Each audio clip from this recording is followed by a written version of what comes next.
J'ai tellement chaud. Ça grimpe toujours plus. J'ai presque plus d'eau, pas de réseau. Je suis perdu au milieu de la montagne. Je pourrais pas être plus heureux. Mon bonheur, il est là. Dans la résilience, la persévérance. Et quel privilège. Contempler ce tableau qui s'offre à moi. Écouter la poésie du vent, entrer en harmonie avec cet environnement. Ouais, c'est ça la vie.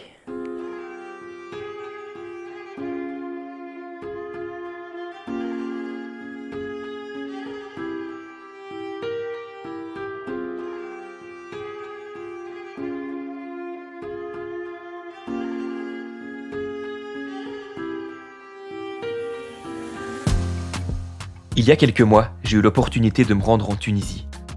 C'était la première fois que j'allais fouler le continent africain.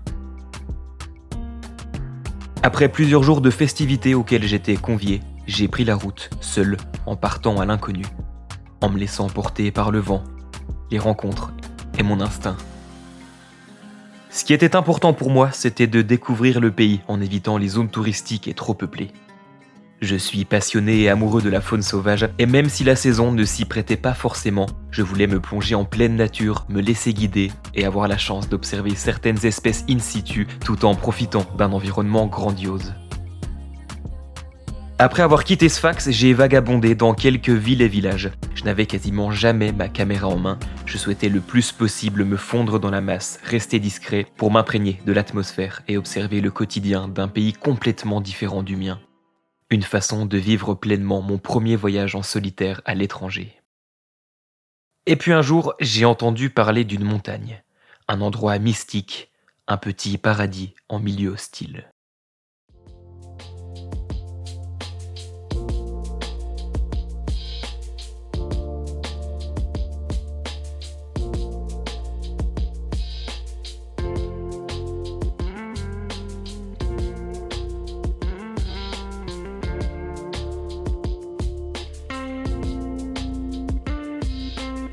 L'aventure peut commencer.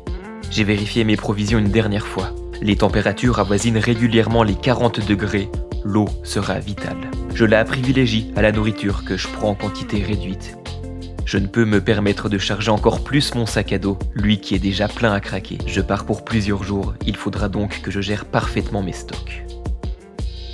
C'est la première fois que je me retrouve seul, à l'étranger, loin de toute civilisation, livré à moi-même. J'éprouve un sentiment de béatitude, de liberté, comme j'ai rarement ressenti auparavant.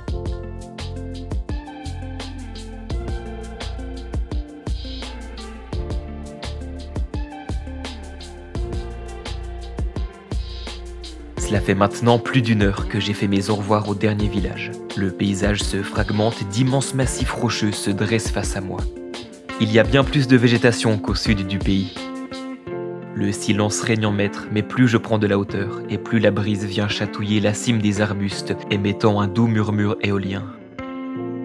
Je ne pense plus à rien, je marche. Mes pensées se perdent face à l'horizon qui se dessine. Un profond sentiment de quiétude m'envahit. Errer sans réelle destination au milieu de l'inconnu, en ayant juste à profiter du tableau que la nature m'offre. C'est tout ce dont j'avais rêvé.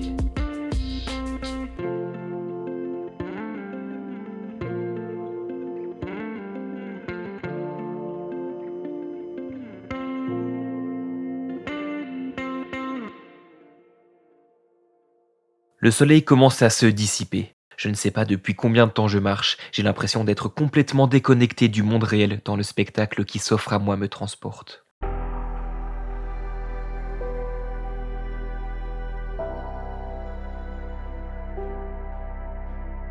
Le crépuscule vient me rappeler qu'il faut que j'installe mon camp avant que la nuit tombe.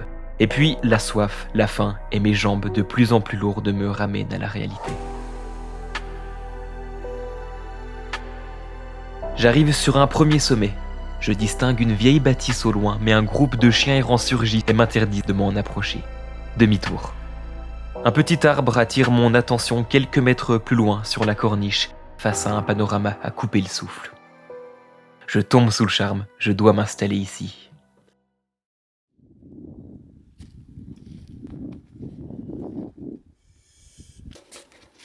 Seulement après avoir installé ma tente, je me rends finalement compte que les lieux sont déjà occupés. Pas de problème, il y a de la place pour tout le monde. Je ferai donc partie du troupeau pour cette nuit. Le soleil se couche, le vent se lève. La fatigue prend le dessus après cette merveilleuse et intense journée de marche. Une simple boîte de thon à la harissa fera office de repas. Je me remplis le ventre mais aussi l'esprit, en savourant autant ma ration que les sensations éprouvées au cours de cette journée que je me remémore tout en plongeant mon regard dans les reflets ambrés du soleil disparaissant lentement derrière les dunes. L'obscurité s'est désormais emparée entièrement de la montagne. Je regagne ma tente, il est temps pour moi de plonger dans les bras de Morphée. Aux alentours de 6 heures du matin, une bête énorme rôde près de ma tente. Ses pas sont lourds, j'entends sa respiration très proche de ma tête, et puis je distingue son ombre à travers mon abri. Il n'y a aucun signe d'agressivité de sa part, aucune raison de paniquer. J'attends quelques secondes avant d'entrouvrir ma tente pour ne pas la surprendre. Et là...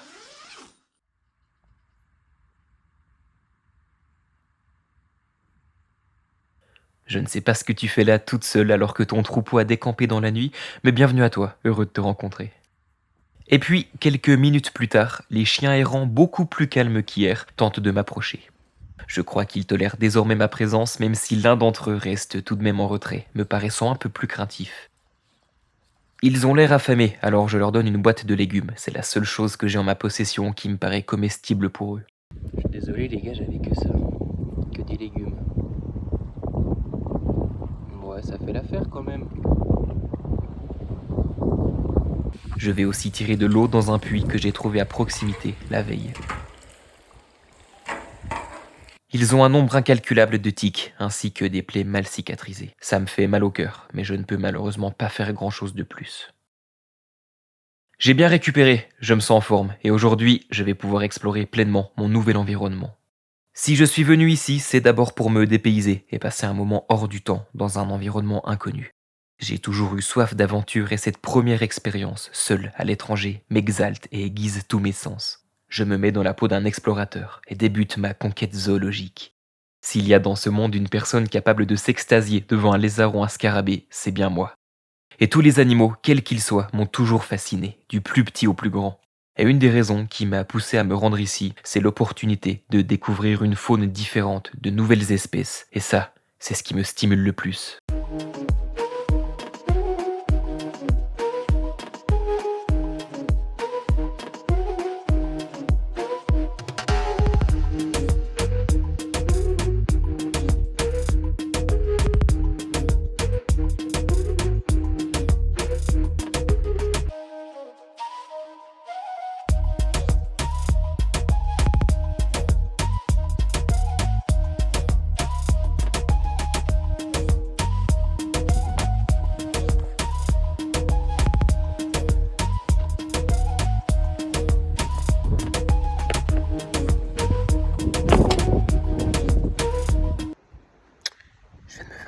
Parce que je montais sur le toit, je voulais faire un peu de parcours et comme par hasard au même moment, il y a un camion qui passe avec des mecs alors qu'il n'y a jamais personne.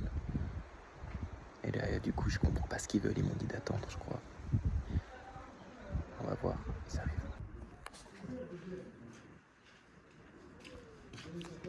Salam alaikum. Ça va? Ça va? Yes.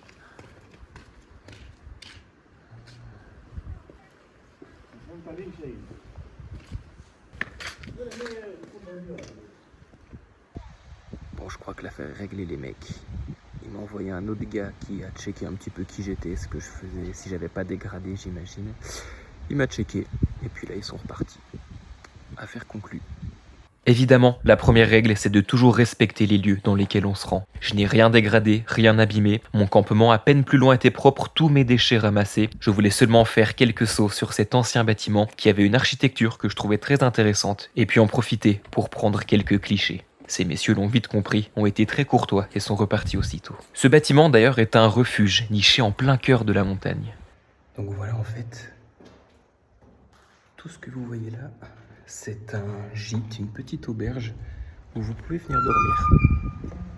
librement, gratuitement, quand vous êtes à Sidi Bou Gabrin. Donc il faut faire la petite randonnée, venir sur cette montagne. Et puis vous avez toute cette ancienne bâtisse qui est assez jolie.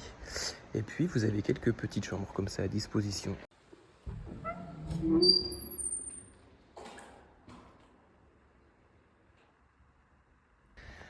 Voilà, c'est le gîte de Sidi Bou Gabrin. Vous pouvez juste venir et dormir. Ah, même le sol, bon, je sais pas trop si je vous le conseille à cause des serpents, des scorpions et ce genre de bêtes qu'on peut trouver ici. Les fourmis aussi, les fourmis très agressives. Les tiques, j'ai vu des tiques 10 fois plus rapides que celles de France. Donc méfiez-vous. Voilà, moi je vais préférer ma tente, je vous avoue, parce que à l'intérieur des chambres il fait super chaud. Et puis moi j'ai quand même une vue assez folle. Donc c'est sympa en tout cas. Merci pour les recommandations. Et puis voilà. Bon, retournons à nos insectes, je m'égare un peu.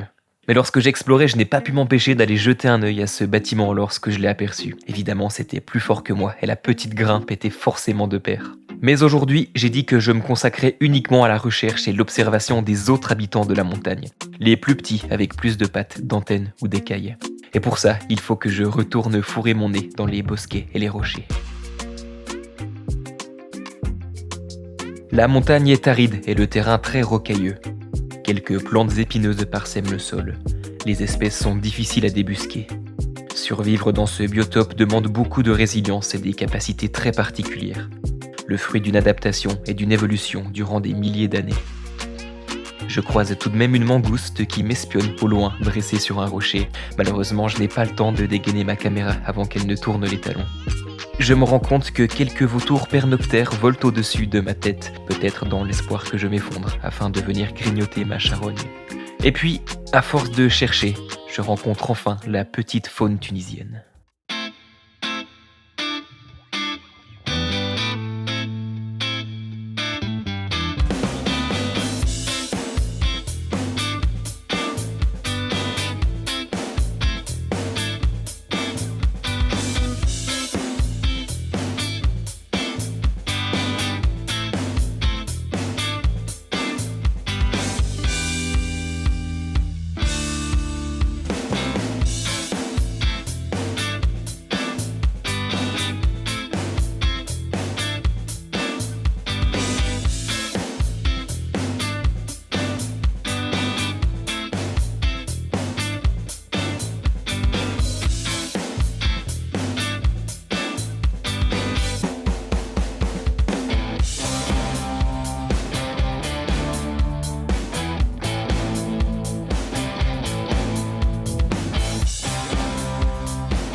Oui les gars, je crois qu'on dirait bien une cigale. Je vais vite changer l'objectif et on va voir ce que c'est. Ouais, j'ai l'impression que celle-ci est blessée. C'est d'ailleurs ce qui m'a fait la repérer, parce qu'elle était en train de se secouer dans une herbe. Je sais pas trop ce qu'elle était en train de faire et c'est pour ça que je l'ai entendue et que j'ai réussi à la voir, pour la première fois. Donc on dirait bien une cigale. On dirait bien une cigale. Oh, mais écoutez. Alors je sais pas du tout ce que ça signifie tous ces chants, je me renseignerai quand je rentrerai, mais en tout cas il y en a partout et ça fait des petites successions comme ça, de moments très stridents, ça monte, ça s'arrête, ça reprend, c'est assez spécial. Mais voilà en tout cas notre fameuse espèce identifiée. Chez les cigales, c'est uniquement le mâle qui chante quand les températures sont assez élevées. Il peut chanter pour signaler la présence d'un danger, pour repousser un autre mâle, mais la plupart du temps, le chant des cigales correspond à un chant nuptial. Et oui, en été, les mâles chantent pour attirer les femelles et leur faire la cour.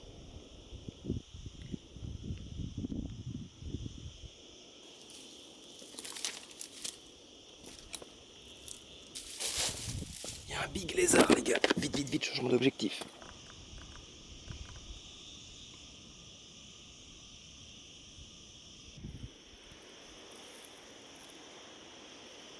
Bon, Et ben voilà, première espèce de reptile formellement identifiée. Je pense que c'était une tarente de Mauritanie. C'est un petit lézard qui est assez commun dans les zones désertiques comme celle-ci. Je crois même qu'on le trouve dans le sud de la France, si je dis pas de conneries. Mais c'est cool, c'est toujours cool de voir des reptiles. Let's go!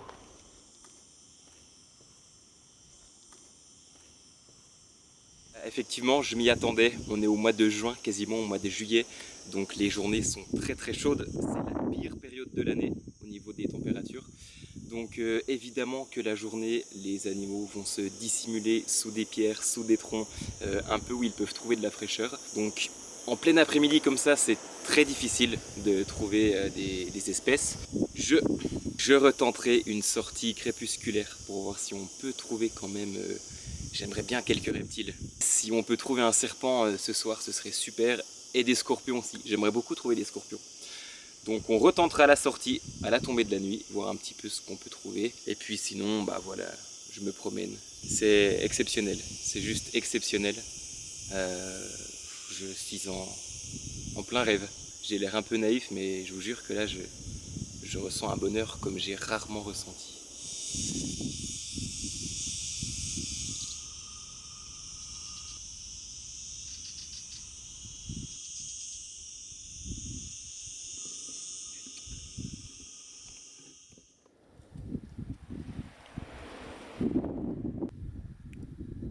J'allais dire, j'ai l'impression d'être super sale, mais ça fait pas comme si ça faisait 3 jours que je m'étais pas lavé.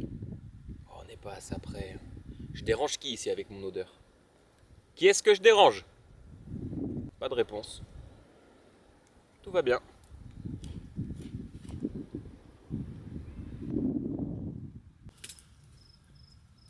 Bon, la nuit est bien tombée, il doit être aux alentours de 22h, 22h30 je pense. À cette heure-là, on devrait avoir un petit peu de mouvement, donc c'est l'heure de partir en exploration nocturne. Let's go!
Après 2 heures de vadrouille, il est temps de rentrer au campement. Je dois garder de l'énergie et me reposer afin d'être en forme demain. Je suis seul, je me dépense beaucoup chaque jour et je commence déjà à puiser dans mes réserves. Je n'ai pas réussi à trouver les espèces que je souhaitais rencontrer. Ce n'est pas grave, je reviendrai. Je me doutais que tout ne serait pas évident lors de cette aventure. J'étais partagé entre le désir de profiter de ce voyage sans me soucier de quoi que ce soit, en bénéficiant d'une liberté totale, mais aussi celui de filmer quelques étapes de mon périple avec toutes les contraintes que cela imposait. Le matériel vidéo pèse lourd, il est encombrant et c'est 10 fois plus éprouvant de devoir gérer toute cette production. Mais cela me tenait à cœur d'immortaliser numériquement certains moments. Alors j'ai trouvé ce juste milieu, me permettant de vivre pleinement mon aventure tout en évitant de me sentir trop restreint. Filmer ponctuellement cette épopée dans la montagne de Zarouane tout en consacrant une partie de mon expédition à mon propre bien-être. En tout cas, une chose est sûre, je n'oublierai jamais ce voyage, ni toutes les personnes que j'ai pu rencontrer et qui m'ont accompagné durant mon séjour en Tunisie, sans oublier mon cousin Alexandre qui m'a permis de vivre cette aventure. Merci à toutes et à tous.